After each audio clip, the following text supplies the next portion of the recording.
We're welcoming Florian Lehner from Optimyze, and he's an engineer with a passion for performance and security. And please welcome him for the talk Tracing Go with eBPF. Hello, everyone, and good evening. Thank you for the introduction, Ole and Natalie and Tim. And thank you for having me here today.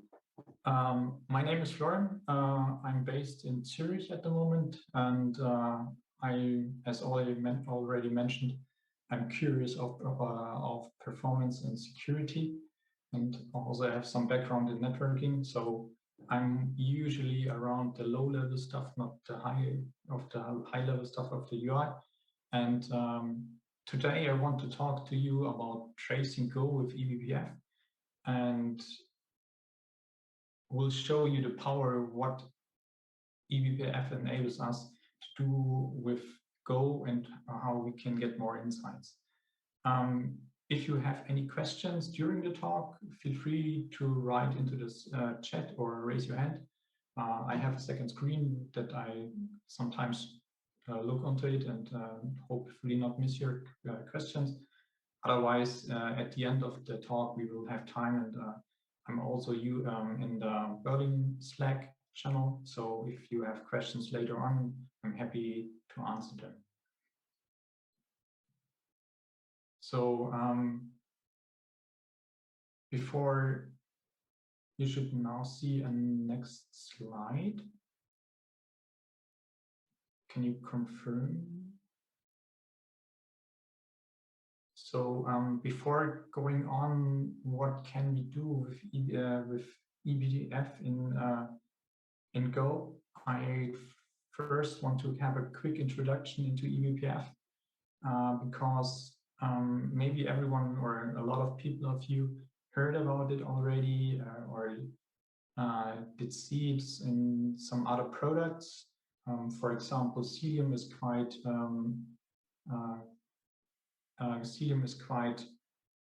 a known product in the Kubernetes world that is using heavily eBPF. So I want to give a short introduction, but will not go into deep details. So eBPF, or a classic eBPF, is around for some time now. So it has only 32-bit registers and was first used only for filtering or handling network traffic. In the example on the right side that you see now, maybe you're familiar with reading this, but here you can see that someone is filtering port TCP and not port, protocol TCP and protocol 22. So someone is trying to filter something on SSH basically. So, but in the meantime, so this was around 1990, I would say. And since 2014, eBPF was rewritten basically, and it changed quite a lot. So Beatrice, who is now also working for Cilium, as far as I know, said in 2019 at KubeCon, what JavaScript is to HTML, PPF is to the Linux kernel, which translates we can make changes or adapt to functions into the Linux kernel that that are dynamic and don't require us to load a kernel module, which could be limited by, for example, security reasons or other reasons. And it can be done quite dynamically. And there are different kinds where we can attach eBPF probes. There are K probes, so-called kernel probes, U probes, user probes that we will use later on in the example. There are trace points, which are basically static points in the kernel code that will not change over time, or they will really be static. K probes can change really with every kernel release. and there are event-based eBPF handlers that can be triggered by perf events. So if you are familiar with performance engineering, you may be familiar also with the perf infrastructure of the Linux kernel. And to these perf events, you can attach eBPF programs. Alexei just said it's really crazy stuff. And I think he's really able to say this because he's one of the two persons with Daniel Borgmann that rewrote eBPF in 2014. So how can we on the eBPF on the Go side interact with eBPF? From classic eBPF, we have now even more registers. So instead of 32, we have now 11 64-bit registers. We have a little bit of stack, which is often quite useful, even if everyone is running into limits of the stacks, because nowadays no one really cares about stack, but in the kernel space it really matters. 512 byte are not that much, and but it, usually it works out. With eBPF, there were also kernel-side helper functions. With kernel 5.2, if I'm right, the maximum of eBPF instructions got increased from 4K to 1 million. So this was a quite important change. And there are so-called maps that you can exchange data dynamically between kernel space and user space. On the right side, you can see basically a workflow. You have your eBPF code that looks quite similar like C code often. You have to compile this into the eBPF bytecode, and this eBPF bytecode goes into the verifier, and the verifier either accepts or rejects your bytecode. So the verifier is the important part of the Linux kernel that keeps your system safe and that enables you to attach to different points.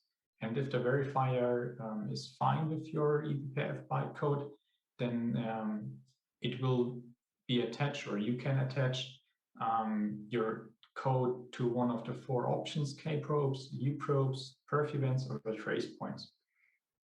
So this is what eBPF is all about in the Linux kernel. There are more details, and the eBPF is changing quite a lot and quite fast as more and more people are getting noticed by it and getting attention.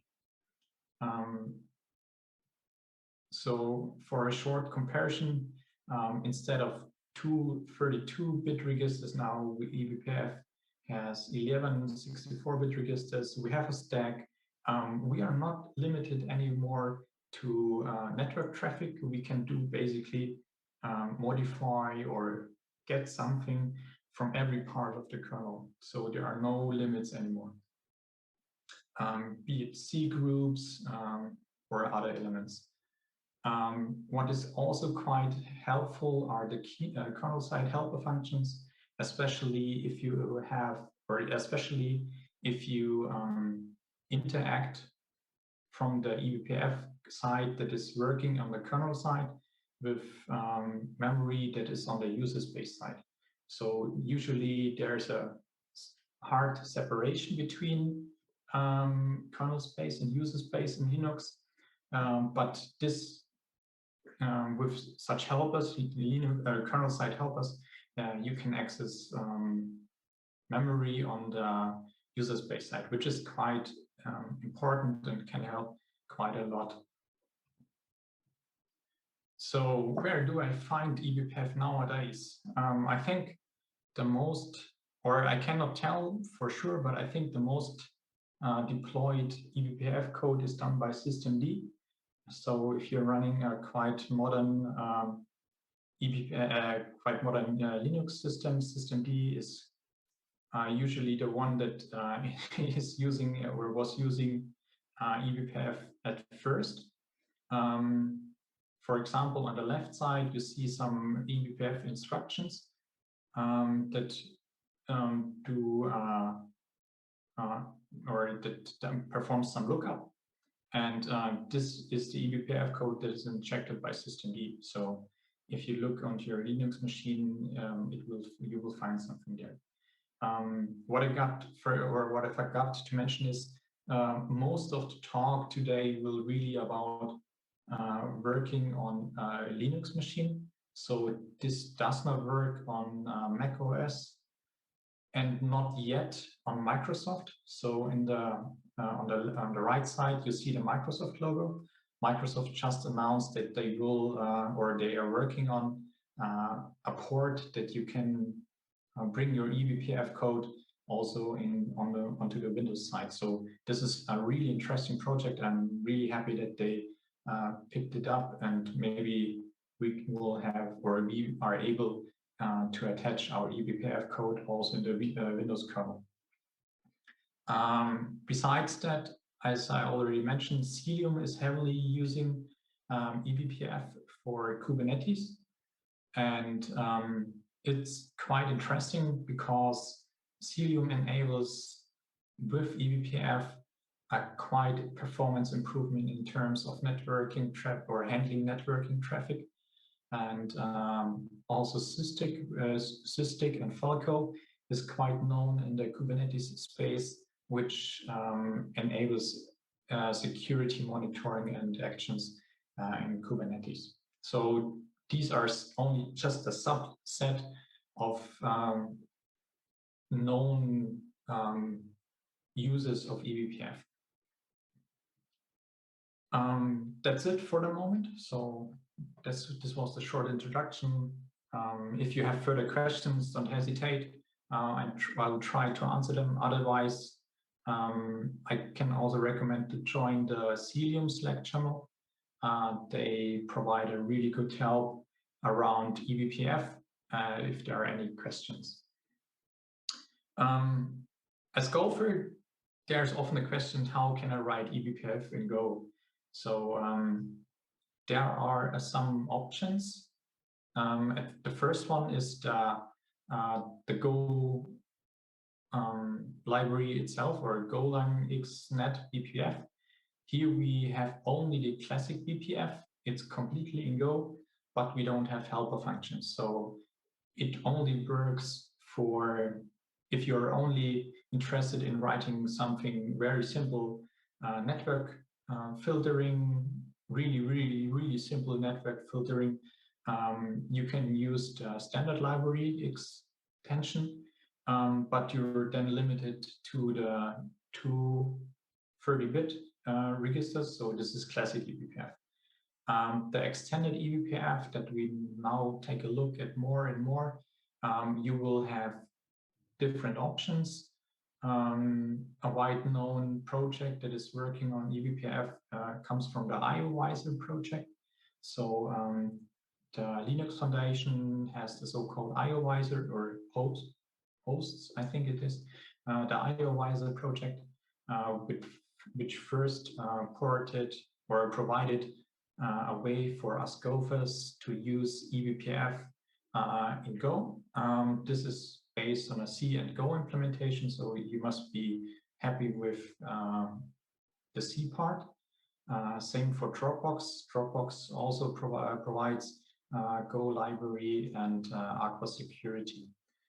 To my knowledge, Cilium eBPF is the only project that is purely written in Go, so you don't have the C dependency.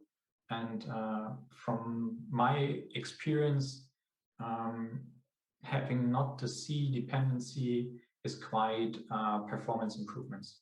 So this is quite noticeable in the long term if you scale it in a larger way. What we will use later on now in the talk, which is open source, and I'm not here to pitch any products, is the IOWiser project from the Linux Foundation. They provide a tool called BPF Trace, which is basically some kind of, or allows you some kind of scripting into a lot of information and stuff that you can have a deep look into the Linux kernel. On the right side, you have in the middle part some kind of view of the Linux kernel with device drivers, virtual memory, scheduler, system calls, and above system calls, all the user space parts. And with the black tooling, maybe you know some of them if you are into profiling and performance optimization. There are already some tools that enable us to inspect some parts of the kernel, but with the power of BPF trace, there were some new tooling, or there is now some new tooling that enables us quite more efficient look into what is really happening on the system.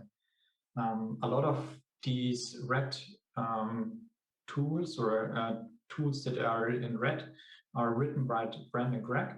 Brandon Gregg is one of the Linux performance engineers at Netflix, and is working on high performance. So if Netflix is not performing at your place, then he will probably work on it, or have someone to work on it. And yeah, that's the tool that are out there that we will work on. And I will go into detail now in the next slides how we can use eBPF trace to get a more detailed information into the stuff that is happening with our Go code. So the interesting part for me is always, why do I need another tool, or why do I need another component or a product to see something? And there are, or maybe there was a talk about structured logging with eBPF, some meetings or GoFest meetups ago. And with tracing, I want to give you another view on the system. So I don't want to tell you which argument was passed to which function. I'm more interested to tell you what is happening at this very point in time with the function, and why can this be important for the application. Every one of us, I guess, is writing Go code in some ways, and often, or usually, it works quite well on your development machine. It passes quite well, maybe also the CI/CD, and then it's at some point it lands in production. But the production environment is often very different to the machine you're working on, be it web application or database application, storage, whatever you can think of. So having a close look with, or testing your eBPF or Go code is really important. I encourage you to do so.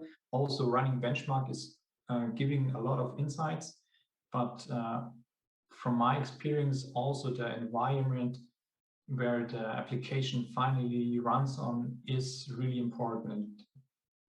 And often it's forgetting, or often people forget about it. And the most important part here is tracing enables you not only to identify issues with your application in production, but also enables you to improve your application so you can save money in the end. And I think that saving money in the end is the quite interesting part. And if your application performs better, maybe you can scale down and don't need to run a bigger CPU or hardware in any case, and do something nice for our WAN environment, which is quite well, I think. So I will only quickly go through the Go code on the left side. I think every one of us went for some coding interviews at some point. And a quite often used example is the Fibonacci numbers. And on the left side, you see 3 different functions that basically have all the same result. They calculate the Fibonacci number for a given number, and they are doing it in different ways. So I've started the left top. Fibonacci recursive is calculating Fibonacci in a recursive way. So it's calling the function itself again and again until it gets a number.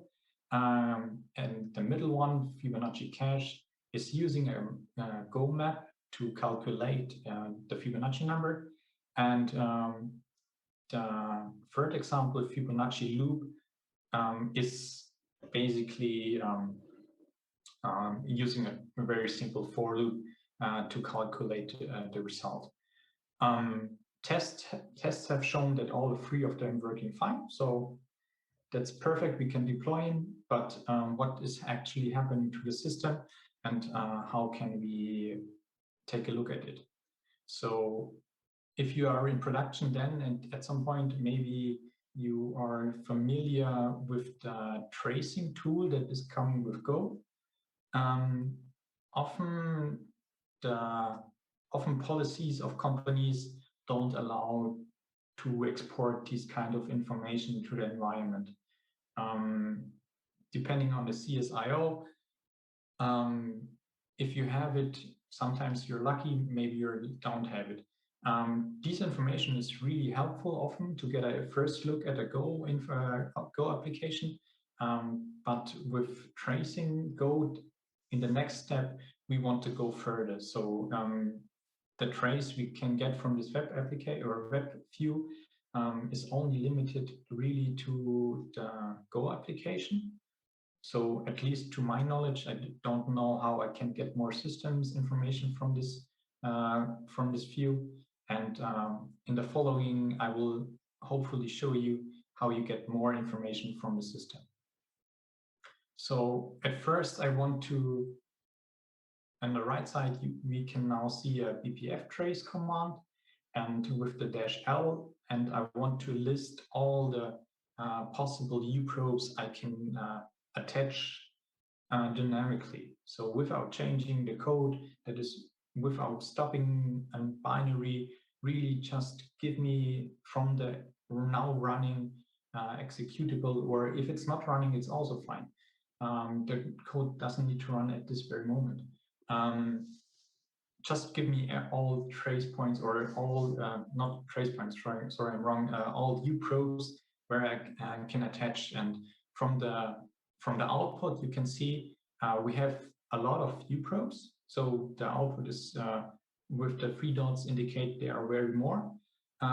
At the top, you can see the main Fibonacci cache, Fibonacci loop, Fibonacci recursive. So basically, that's the one we see from the code we see on the left. But also, if you go down, you can see Fibonacci runtime, malloc c, gc, runtime stack free, and runtime semaphore release, sync runtime can spin, sync runtime do spin. So this is the kind of information inside the Go runtime that are usually not exposed. And from the writing of the function, you can see it's not capital letters, so it's not exported. But with the uprobes, we can attach to these functions and get information from them. And that's the interesting part. So as a first example, so this is basically, or this imitates in a very, very simple way what structured logging can do. It attaches a uprobe to the very bottom function Fibonacci loop. And every time the function is called, it gives me the argument. So from this example run, we can see the first example was 9, 12, 7, 29, 12, 18, and 15. So I think it's interesting if something goes wrong, but I'm usually not interested into the arguments that are given to a function. Often, or at least to my understanding, the arguments to a function should be checked at at some point. So this should not be a problem. But I'm more interested what is happening on the system. And with the BPF trace that we are now executing, we are attaching not only to one function, but all functions that start with FID, as you can see. So there, the asterisk allows us to use or attach at the same time to multiple functions. And what the command says is basically every time you are triggered, give me the user stack of the function. So when we go on, we have a perf-like output. At first, the number 464260 basically is the instruction pointer. Then we have the function that is called at the very top, or at least, and function offset, and also the binary that is that comes with the where this function is from. And before, you can see before this or this recursive function was called from the main function, and this main function was called from goExit. And so the next step with recursive, you can see recursive is used, or we have at least two outputs for the Fibonacci recursive function. And we can tell, hey, there's a high chance the Fibonacci was called with 2, I think. Yeah, 2. And Fibonacci cache was called once, Fibonacci loop also called once. And this you can really continue. This is interesting if you have deep nesting of functions, so you can really follow where was the function called and what was the reason to do so. But not only you're getting output of the stack, but also you can measure stuff. So in this example, I'm measuring this, or I'm keeping the start point of the recursive function and subtracting the time when it leaves the function. And from the output, I can tell the recursive function is usually between 2 and 4K nanoseconds, but there are also cases where we have 64 to 128K nanoseconds. And this, I think this is the important part, that your function can perform quite well a lot of times, but often you're interested in the ones that are taking longer. Taking longer in this case really means, as this is the recursive function, we have maybe called too often the function recursive. So if you put in a quite high number, so UN32 max, for example, we will have quite a lot of function calls, and this costs us time because Go internally needs to handle these functions all in one, and this costs us time For comparison, the loop is quite steady, so we have not the fast iterations between 2 and 4K nanoseconds, but it's more steady between 8K and 32K. So here we see really the difference between having a highly intelligent solution and a quite simple solution like use a simple for loop. What is also often interesting is how does my application interact with systems and signals. Signals are quite often used in systems. Sometimes they are expected, often sometimes they are not expected. And with this call, I am attaching to everything in the runtime that's starting with SIG. So maybe, or I'm not that familiar with the runtime environment of Go that I can tell what every function in the runtime does to handle signals. So I'm starting really a really low-level approach and say, okay, attach my probe to everything that starts with runtime.sig.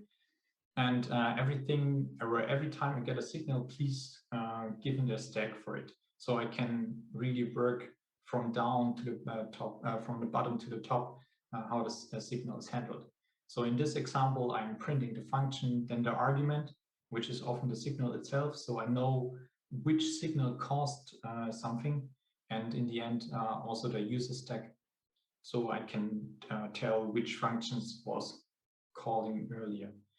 So I sent a signal, the SIG USR R1, to my applications, and that's what I got for, or this is one of the 20 probes that got triggered. I just limited it for the sake of space in the presentation, and not surprisingly, runtime signal handler was called. And it received the argument 10, which basically translates to SIG USR1 in the Linux world. And here I can see really what my application was doing at this point in time. So from the bottom to the top, I will go. First, we have the runtime main, then which calls the main in my Fibonacci example. And if you already took a look into the gist that is listed, or that is shown on the left bottom of the presentation, you see that in the for loop that is using in the Fibonacci code, there's a sleep, so it's not a busy loop, not a busy loop, it's sleeping. And during the sleep, the signal was triggered. And then you can see from what runtime function, mcall, mpark, rescheduling, find a runnable go thread, and handle a signal. So this gives us really deep knowledge about what is happening on the system. And that's what I really like about, because we can write a lot of tests and we can benchmark a lot of our Go code, but often the system is really forgotten, and we have also take a look at the system. How does the system interact with my application, and how does it perform well? This comes to basically to the end of my talk. Thank you for your attention. I think I'm a little bit on overtime. If you have questions, write me on Twitter. I'm also on GitHub. I'm also in the Gopher Slack, so if you're writing something in the Berlin channel, I will also probably read it. The slides are also on GitHub, so if you're interested, take a look at it.